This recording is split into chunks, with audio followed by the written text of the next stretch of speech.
আরে ভাই তুই কে রে ভাই, বা তোরা কে? তোরা ঠেকা নিয়ে বসে আছিস। আমি কি করব?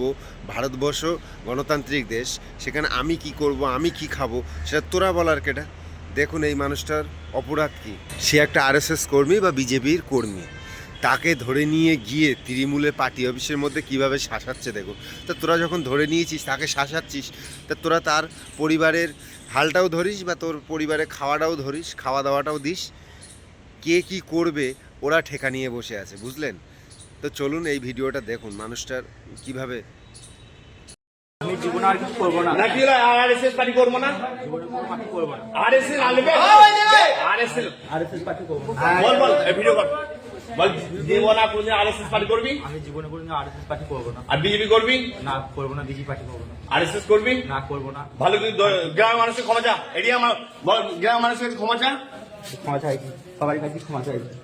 একটা তল পাতা চলছে তুমি করি না, আমি করি না। মারামারি করছো। ক্ষমা চাইছি।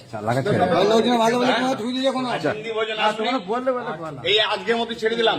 এরপর কিন্তু আর এই আমার তুলিও দাদি দিয়ে দেবো, ছিঁড়ে গেলো তুমি।